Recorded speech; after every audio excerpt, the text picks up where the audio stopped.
Hi, this is Lana from Hopping In, and welcome to the first part of our guide on starting a daycare center. Starting a daycare center can be complicated, but don't worry, we're here to tell you exactly how to open it, no stress involved. Let us take you through everything you need to know, from regulations to square footage, so your daycare can thrive from the very first day. Before you get started with opening your daycare center, know who's in charge. And we don't mean you as the boss. When you're getting ready to open your daycare's doors, you need to know who your licensing representatives are. The best way to check is to call your city or town government, state government, and find out which level of licensing you need, and of course, what their requirements are. Now it's time to see where on the map you'll place your daycare. Location definitely matters and it will influence your customers, so make sure you're in a good spot. The best way to check is by word of mouth and real estate analysis. Real estate websites like LoopNet will show you how many kids and daycares there are in an area.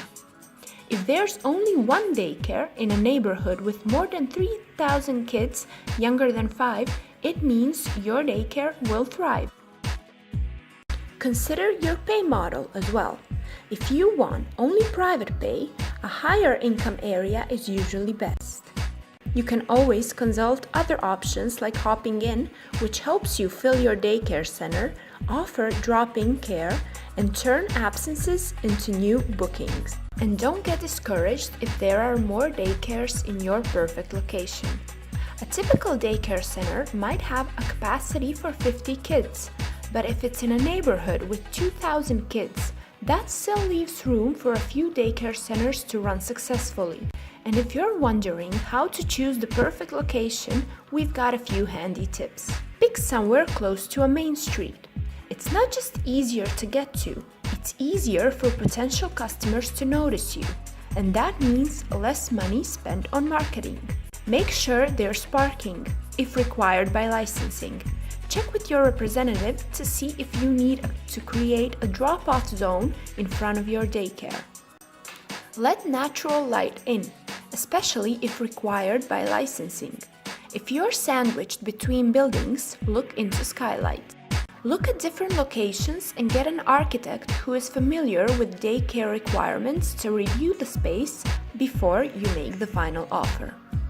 Real estate agents will commonly quote a price per square foot, which is great for them, but what does it mean for you? Let's say you get a price of $20 per square foot. You multiply $20 by the size. Let's say it's 5,000 square feet. That's $100,000.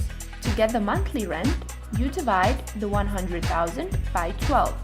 In this case, your monthly rent is $8,333. Keep in mind that there's also a net or gross rate. Gross means that the monthly rate in our example includes everything.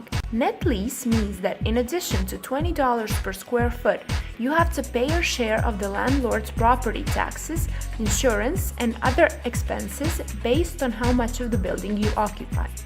You don't have to be in the construction business to know the basics. In fact, you'll have to get acquainted with them because square footage only counts if it's usable and you need to check your licensing requirements. For example, if you have up to 20 kids in a room, licensing requirements say that each requires 35 square feet. That's 20 times 35, and it means you need a classroom of 700 square feet. So if you had 1,000 square foot space, you would only have one fully sized classroom. Keep in mind that there's also square footage you have to use for bathrooms, hallways, and so on. In daycare licensing requirements, only usable floor space counts, so always give yourself at least 10% extra space in each room. Starting a daycare center is exciting, but it's important that you are well informed. In the next part of our guide, we'll talk about funding your daycare and calculating expenses, so make sure you subscribe to our channel and stay tuned.